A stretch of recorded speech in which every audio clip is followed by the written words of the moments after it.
Welcome to Get Your Mind Right. Today, we're diving into your questions and insights in our mailbag segment. Thanks to everyone who wrote in. Let's open up the mailbag.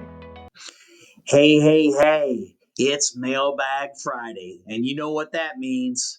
Me, unfiltered and uncensored, no excuses, just action. Well, welcome back to Get Your Mind Right, folks. This is the world's only podcast devoted to digital marketing and merchant services professionals. So today we're going full throttle with some heavy hitting questions. We got everything from AI ethics to why answering your phone is non negotiable and how to structure your day correctly and move the needle forward. So let's get them doggies rolling and charge into it. Now, my first question of the day comes from my friend Kylee Rathgeber from Evansville, Indiana. And Kylee asked, AI is up and coming, and many are using AI generated art for marketing. Some independent artists feels like it's taken from their work. A business I know used AI art and lost customers. Plus, they got shamed online. Ooh. What's your take on managing AI ethically while keeping your reputation strong? Well, Kylee, thanks for the question. And I love this question because it cuts to the core of reputation and ethics in business. Because AI is a powerful tool, but just like any tool, it needs to be used responsibly. Here's the deal, Kylee, your reputation is your currency, especially when you're in sales and business development. If people don't trust from you, guess what? They're not going to do business with you, period. So let's break this down. The first thing is that AI is an enhancement. It's not a shortcut. The best way to use AI in business, not just in art, is to use it to enhance what you do. Don't use it to take shortcuts that cut creators out of the equation.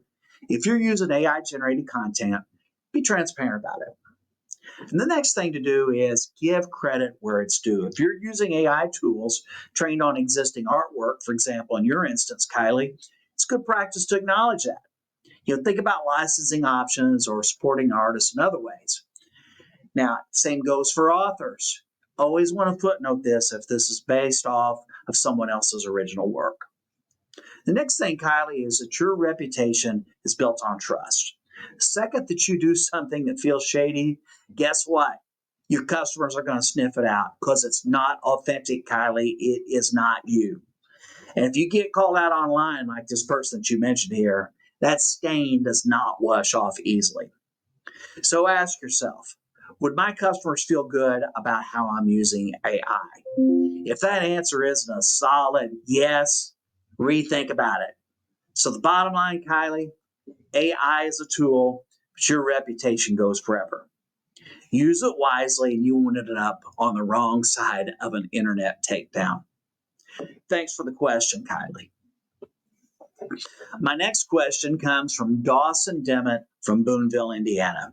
And Dawson asked me, John, how important is it to answer your phone as a sales rep? Even if you don't have the answer, how does this impact the longevity of the count? Well, Dawson, first of all, thanks for the question. This is timeless and always relevant. But I want you to listen up here, Boss Hog.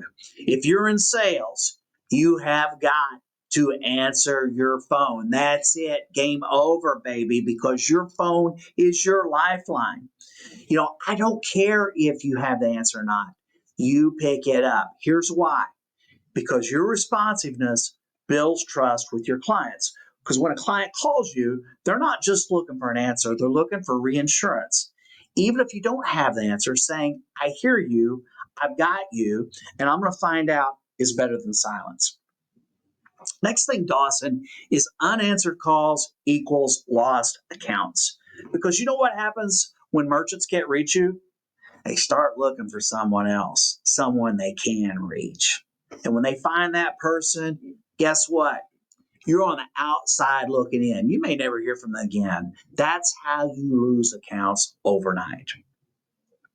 Now, the next thing, Dawson, is don't forget, you don't have to have all the answers, just the willingness to find them. No one expects you to know everything, but they do expect you to show up. So even if you don't have the answer, a simple, hey, let me get on this and get back to you, buys you time and keeps the relationship strong. Now, D-Dog, the sales reps who thrive are the one who answers the calls even when they don't have the answers. You don't ghost your merchants. Stand on your business and handle it. Thanks for the question, Dawson. Now, our last question of the day comes from Patrick Hansen from Fredericksburg, Virginia. Patrick asks, how do you structure your daily and weekly schedules when juggling cold calls, follow-ups, associations, banks, integrations, and meetings for signatures and installations? Well, thanks for the question, Patrick. And this was a big one. Because if you want to move the needle in verticals and in general, you need a system. You can't just wake up and wing it. So the first thing, Patrick, is I'm going to ask you, is your mind right? Are you leveraging your resources the correct way? Because if you're not prioritizing what actually moves the needle, then guess what, Patrick? You're wasting your time. Now, the first thing I want you to do, Patrick, is to identify your high payoff activities because not all tasks are created equal. Prioritize the ones that lead directly to revenue. And they're in three very easily identifiable buckets. And the first one is prospecting. That means finding and engaging potential clients. The second is pitching. It means presenting solutions to decision makers. And the last one is following up. That's just keeping your leads warm and moving them towards a decision. This is the definitive list of high payoff activities.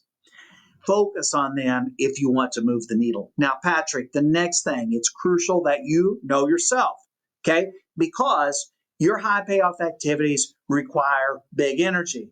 So I'll ask you, Patrick, when are you at peak energy? Is it the morning? Is it afternoon? Schedule your most important activities during your prime performance windows. Now, the next thing I want you to contemplate, Patrick, is that success is not necessarily about working longer because top professionals plan ahead, not just to stay organized, but to maximize their results. High payoff activities and objectives are only achieved by planning. Block out time on Friday afternoon, Saturday, or Sunday to map out your upcoming week because a solid plan is going to keep you from scrambling and put you in control. Patrick, I don't know if you've noticed this, but decision fatigue is real, it's draining, and it can be counterproductive. So let's get rid of it. And by planning your week in advance, pre-deciding tasks and work blocks eliminates wasted time and gets this decision fatigue off of you. Now, this action also you're going to find is going to streamline your days. This is yet another good reason for setting your schedule on Friday afternoon, Saturday, or Sunday. No more starting Monday in chaos. Because when you begin to work to start your week, you've already got a clear and concise plan, not just for that day, but for the rest of the week in front of you. There's no clutter.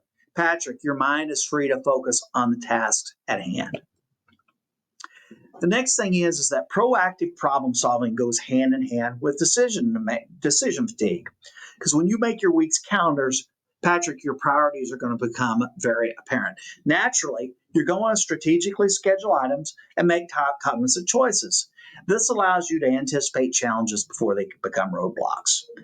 Clarity, in fact, equals power. If you don't know exactly what's going to get done, you're not going to waste time figuring it out. So your solution is start each day with a clear plan. No guesswork, no wasted energy. Patrick, you should expect results by implementing these initiatives. So, folks, that's all we've got for today. And oh, by the way, Patrick, thanks for your question. It was a good one. But my peeps, for this episode, you brought the heat to me. 3 great questions. We tackled AI ethics and reputation management, why answering your phone, answering those questions is important, and of course, moving the needle through organization. If this episode helped you get your mind right, I would appreciate if you'd share it with a friend. And remember, no excuses, just action. Hit that follow button, drop a review, and let's charge into next week full throttle. We're going to run right open. I'll see you here next time. But until then, keep your mind right.